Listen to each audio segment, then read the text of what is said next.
진짜 저래도 되는 거예요? 여기는 파리올림픽 펜싱 경기가 열리는 그랑팔레.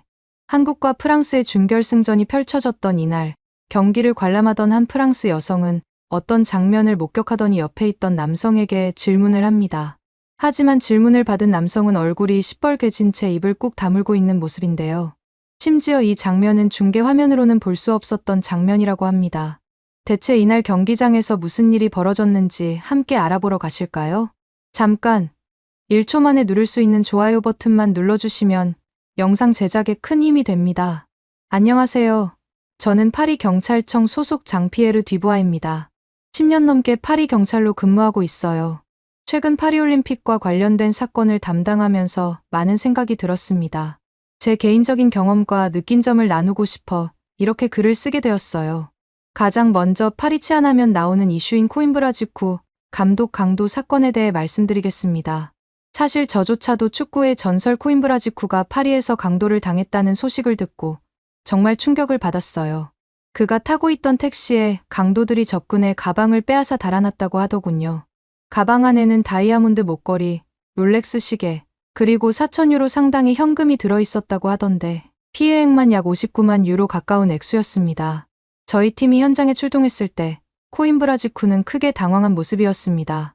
왜냐하면 그는 파리의 치안 상황에 대해 잘 알고 있기 때문에 안전하게 택시를 타고 이동하고 있었다고 하더군요. 그런데도 이런 일을 당하다니 정말 큰 충격을 받은 것 같았어요. 강도들의 수법은 매우 대담했습니다. 한 명이 택시를 세우고 운전기사와 대화를 나누는 사이 다른 한 명이 재빨리 뒷좌석 문을 열고 가방을 빼앗아 달아난 거죠. 순식간에 일어난 일이라 대응할 틈도 없었다고 하더군요. 이 사건을 조사하면서 저는 깊은 자괴감을 느꼈습니다. 축구 역사상 가장 위대한 선수 중 한 명으로 꼽히는 분이 파리에서 이런 일을 당했다니 말이에요. 게다가 올림픽이 한창인 시기에 말이죠. 세계의 이목이 파리에 집중된 지금 이런 사건이 일어났다는 게 정말 부끄럽고 안타까웠습니다. 사실 이번 올림픽 기간 동안 이런 류의 사건들이 꽤 많이 일어나고 있어요. 제가 경찰로 일하면서 이런 상황을 마주치게 될 줄은 정말 몰랐습니다. 선수촌 내부에서 도난 사고가 빈번하게 발생하고 있다니 말이죠. 선수들이 훈련하는 동안 귀중품을 보관해둔 틈을 타서 시계, 목걸이, 결혼반지, 심지어 현금까지 도난당하는 일들이 있었어요.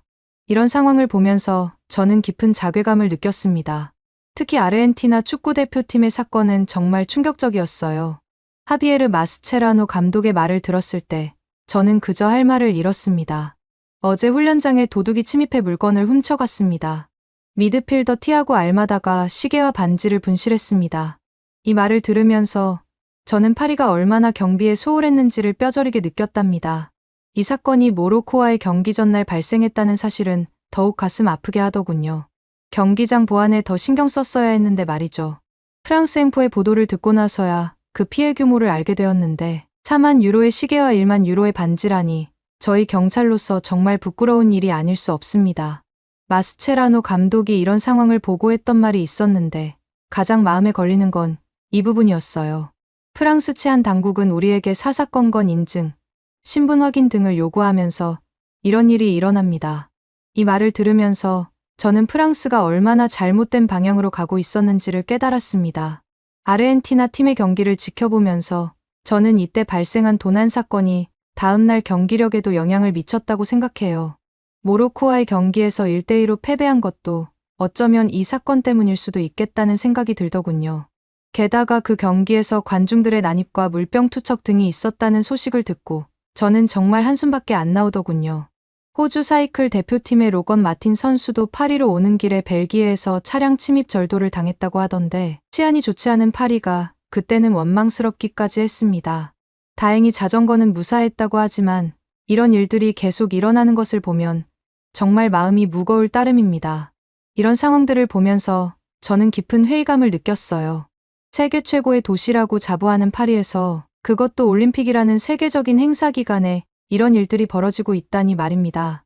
솔직히 말씀드리면 저희 경찰로서도 할 말이 없는 상황입니다. 사실 이런 문제들은 올림픽 이전부터 예견된 것들이었어요. 프랑스의 치안 문제는 오래전부터 지적되어 왔습니다. 특히 파리는 소매치기와 절도 등의 범죄로 악명 높았죠. 그런데도 우리는 이 문제를 제대로 해결하지 못했어요. 오히려 올림픽이라는 대형 행사를 앞두고 더 악화된 느낌입니다. 물론 저희 경찰도 대책 마련에 나섰어요. 순찰을 강화하고 감시 카메라를 추가로 설치하는 등의 노력을 기울이고 있죠. 하지만 이런 조치들이 근본적인 해결책이 될 수 있을지는 의문입니다. 왜냐하면 일부 시민들은 사생활 침해를 우려해 카메라 설치에 반대하고 있어 상황은 더욱 복잡해지고 있거든요. 하지만 이런 치안 문제만이 전부가 아닙니다. 파리올림픽 전반에 걸쳐 많은 문제점들이 드러나고 있어요. 선수촌의 열악한 환경과 부실한 식사, 그리고 교통 혼잡 등 다양한 문제들이 불거지고 있습니다. 이런 상황들을 지켜보면서 저는 해결할 수 없는 상황으로 인해 깊은 자괴감을 느꼈습니다. 특히 제가 가장 실망스러웠던 건 프랑스 국민들의 태도였어요. 저는 평소에 취미로 펜싱을 즐기고 있어요. 그래서 이번 올림픽에서 펜싱 경기를 꼭 보고 싶었죠. 마침 제 딸 마리도 펜싱에 관심이 많아서 함께 남자 사브르 단체전 준결승을 보러 갔습니다.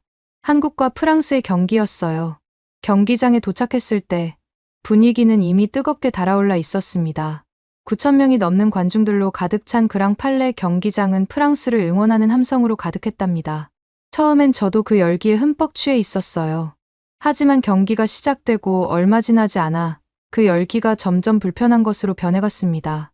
경기 초반 프랑스가 앞서 나가자 관중들의 응원은 더욱 뜨거워졌어요. 하지만 한국 선수들이 역전에 성공하면서부터 분위기가 급격히 나빠지기 시작했습니다. 대다수의 프랑스 관중들이 한국 선수들을 향해 야유를 보내기 시작한 거예요.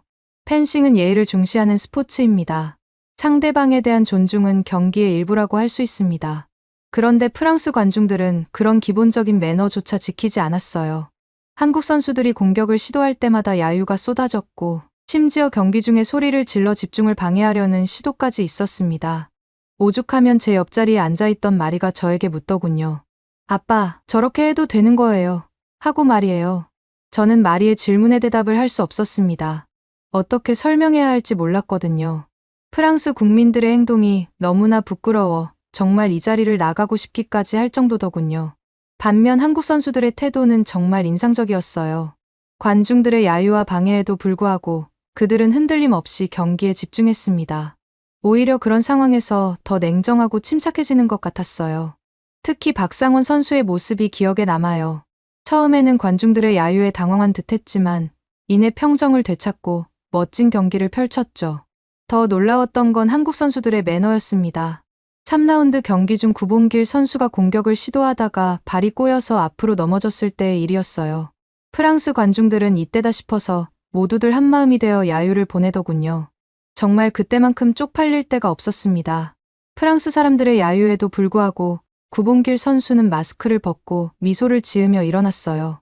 그 모습에 경기장이 순간 조용해졌습니다. 아마 구본길 선수의 훈훈한 외모가 멀리서도 보여서이지 않았을까 싶어요. 한국 선수들은 심판에게 비디오 판독을 요청할 때도 매우 공손했어요. 특히 구본길 선수는 보호구까지 벗어두고 무릎을 살짝 굽히며 심판과 눈을 맞추는 모습이 인상적이었어요. 나중에 알고 보니 이게 구본길 선수만의 시그니처 동작이라고 하더군요. 저 정도의 공손함이면 제가 심판이라도 솔직히 마음이 흔들릴 수밖에 없겠다는 생각이 들었습니다. 그뿐만 아니라 딸 마리는 경기를 본 이후 오상욱 선수에게 푹 빠져 있었어요. 비록 상대방이었지만 대단하다는 생각이 들었던 게 엄청난 야유 속에서도 오상욱 선수는 차분하게 엄청난 실력으로 45대 39로 경기를 마무리 지으면서 결승으로 진출하는 것을 보면서 대단하다는 생각까지 들더군요. 그런데 이런 엄청난 실력뿐만 아니라 딸 마리가 오상욱 선수에게 빠지게 만든 결정적인 요인이 있었어요. 바로 오상욱 선수의 얼굴 때문이었습니다.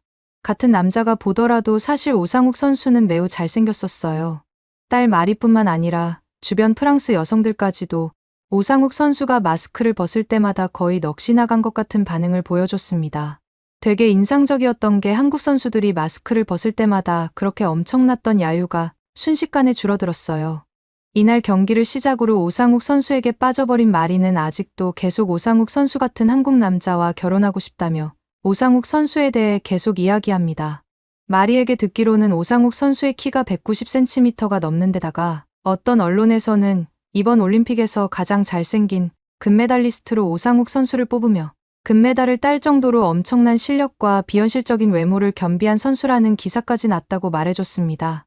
게다가 개인전 결승에서도 넘어진 상대 선수에게 오상욱 선수가 도움의 손길을 내밀어서 도와준 장면을 보내주면서 이게 진짜 올림픽 정신에 걸맞는 품격 있는 모습을 보여줬다는 기사도 마리가 보내주더군요.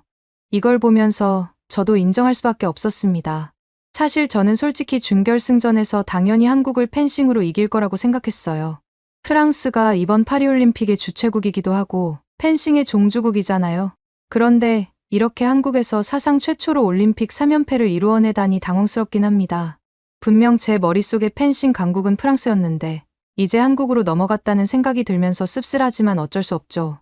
반면 프랑스 펜싱 선수들의 태도는 실망스러웠어요. 판정에 불만이 있을 때마다 크게 소리를 지르며 항의했고 심판을 노려보며 압박하는 모습도 보였습니다. 심지어 벤치에서도 계속해서 떠들어대서 심판의 주의까지 받더군요. 그뿐만 아니라 경기가 끝나고 한국의 승리가 확정됐을 때 프랑스 펜싱 선수들은 결과를 인정하지 못하고 심판에게 거칠게 항의했어요. 반면 한국 펜싱 선수들은 승리의 기쁨을 나누면서도 상대 선수들을 배려하는 모습을 보이더군요. 승패를 떠나 한국 펜싱 선수들의 태도는 정말 본받을 만했습니다. 정말 걱정인 게 이번 파리올림픽은 프랑스 관중들뿐만 아니라 선수촌 문제도 정말 심각하다고 할 수 있습니다. 제가 들은 바로는 10명의 선수가 모인 방에 화장실이 단 2개뿐이라고 하더군요.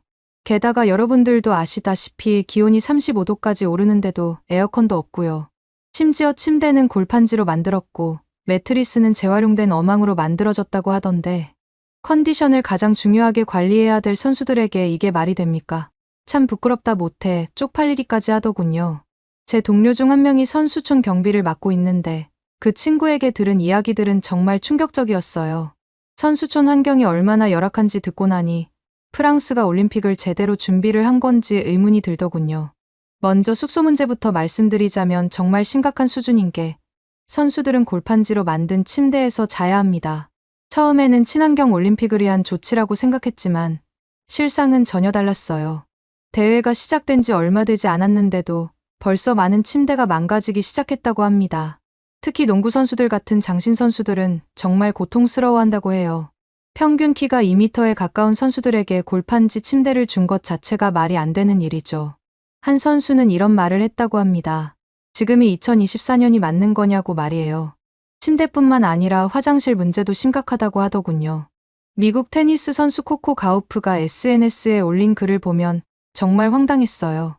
10명의 선수들, 2개의 화장실이라는 글이었는데 같은 시간에 훈련을 하거나 같이 대회에 나가야 하는 선수들이 10명이라고 하더군요. 그런데 이 많은 선수들이 어떻게 2개의 화장실로 준비를 마치고 제 시간에 나갈 수 있겠어요. 결국 새벽부터 일어나 줄을 서서 씻고 화장실을 사용해야 한다는 불만이 터져 나온다고 하더군요. 이뿐만이 아닙니다. 경기장으로 이동하는 셔틀버스도 문제가 많습니다. 찜통 버스라는 말이 나올 정도로 상황이 심각합니다. 에어컨을 켜지 않아 선수들이 탈진 직전인 상태로 도착하는 일까지 있었다고 하더군요. 한국 선수들도 이 문제 때문에 결국 숙소를 옮겼다고 들었어요. 그리고 최근에 또 다른 문제가 불거졌습니다. 바로 커튼 문제예요. 미국 육상 선수 샤리 호킨스가 SNS에 올린 글을 보면 정말 황당해요. 선수촌 숙소에 커튼이 없다는 거예요. 그 영상을 보시면 호킨스는 창문에 커튼이 없다고 거듭 강조했습니다. 호킨스는 여러 국기가 건물 밖에 걸려있는 광경을 보고 재밌다고 하면서도 창문에 커튼이 없다고 지적했어요. 결국 그녀는 올림픽 조직위원회에서 받은 대형 수건 한 장을 꺼내 들어 창문에 붙이고는 드디어 프라이버시가 생겼다고 했습니다. 하지만 이런 임시방편으로는 문제를 해결할 수 없었죠. 호킨스는 샤워를 마치고 나오거나 옷을 갈아입을 때 수건을 붙이고 최대한 빠르게 옷을 갈아입는다며 안 그러면 수건이 그대로 떨어진다고 말했어요. 선수들이 자신의 숙소에서조차 편안히 쉴 수 없는 상황이 된 거죠. 이런 열악한 환경 때문에 일부 선수들은 아예 선수촌을 떠나고 있다고 하네요. 관련된 기사를 얼마 전에 봤는데 가장 먼저 탈출한 선수단은 미국 농구 대표팀이었다고 하더군요. 선수촌의 골판지 침대를 보자마자 짐을 싸서 파리 중심가에 있는 호텔을 통째로 빌리고는 거기로 이동했다고 합니다. 듣기로는 미국 농구 대표팀이 이 호텔을 빌리기 위해 무려 1,500만 달러를 지출했다고 하더라고요. 이런 상황을 보면 올림픽이 추구하는 평등의 가치가 무색해지는 것 같아 안타깝습니다. 경제력에 따라 선수들의 컨디션 관리가 갈리는 부익부 빈익빈 현상이 극대화되고 있는 거죠. 돈 있는 나라의 선수들은 호화로운 환경에서 편하게 지내며 컨디션을 조절할 수 있지만 그렇지 못한 나라의 선수들은 열악한 환경에서 고통받고 있어요. 사실 선수촌에서는 식사 문제가 제일 심각하다고 할 수 있습니다. 선수들에게 제공되는 음식이 턱없이 부족하다고 합니다. 특히 단백질 공급원인 달걀이 부족해 선수들이 큰 불편을 겪고 있다고 하더군요. 올림픽 조직위원회에서 뒤늦게 700kg의 달걀과 1톤의 육류를 추가로 공급했다고 하지만 기사들만 보더라도 이미 많은 선수들이 실망감을 감추지 못하고 있어요. 이런 상황들을 보면서 우리가 얼마나 준비가 부족했는지 실감하게 됩니다.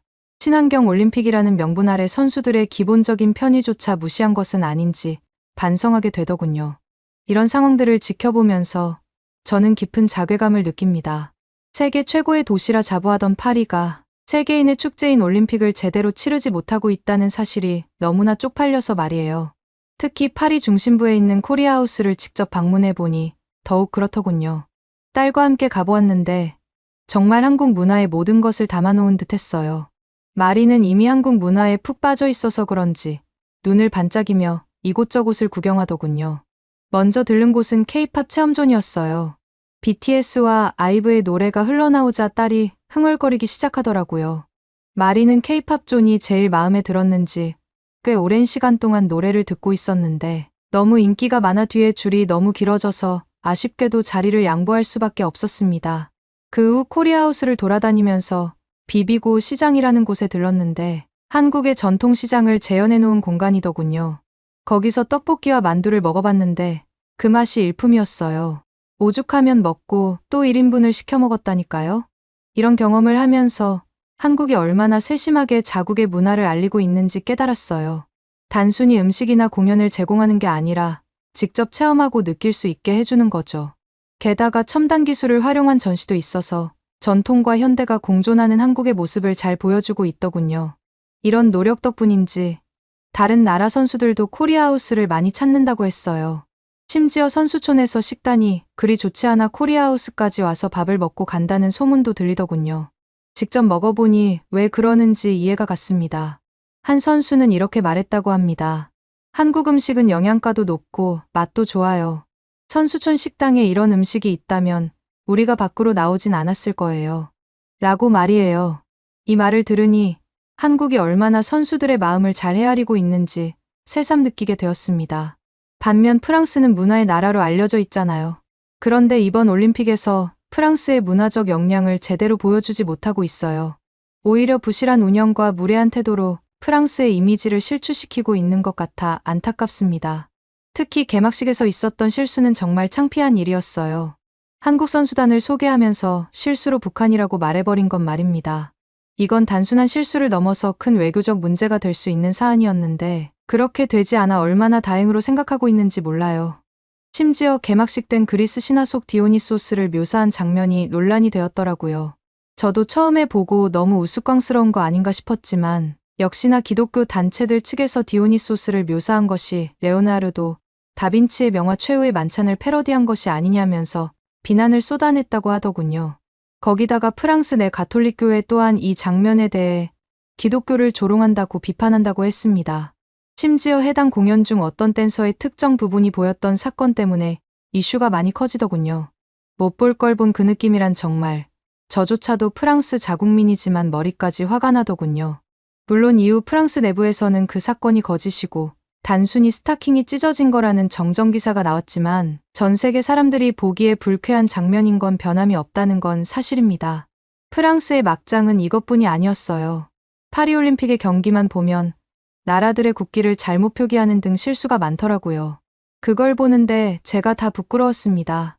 심지어 이번에 한국이 금메달을 딴 양궁 남자 단체 시상식에서는 2위인 프랑스의 국기를 3위인 튀르키의 국기보다 더 낮게 다는 식으로 잘못 개양해서 프랑스 내에서도 욕을 많이 먹고 있습니다. 사실 프랑스 안에서도 이렇게 욕을 먹으니 전 세계에서 욕먹는 건 불보듯 뻔한 일이죠. 그렇게 수질 개선을 하겠다던 생강에서 열리는 수영 경기도 역시나 문제였습니다. 환경보호를 위해 생강의 수질 개선에 노력했다고 자부했는데 결국 수질 악화로 인해 수영 훈련이 취소되었다고 하더군요. 파리시장은 수질 개선을 하겠다며 그토록 호언장담도 하고 수영까지 하더니 결국에는 이렇게밖에 될 수 없다는 게 참 답답했습니다. 이 모든 상황을 지켜보면서 저는 프랑스가 올림픽을 위해서 얼마나 준비가 부족했는지 실감하게 됩니다. 친환경 올림픽이라는 목표에만 매몰되어 정작 중요한 것들을 놓쳐버린 것 같습니다. 선수들의 컨디션과 관람객들의 안전과 편의, 그리고 올림픽의 본질, 이 모든 것들을 균형 있게 고려했어야 했는데 말이죠. 특히 한국의 사례를 보면 프랑스의 부족함이 더욱 두드러져 보이네요. 그들은 환경도 생각하면서 동시에 선수들과 관람객들의 요구사항도 충족시키는 방법을 찾아냈더군요. 예를 들어 한국에서는 일회용품 대신 생분해성 용기를 사용한다고 하더라고요.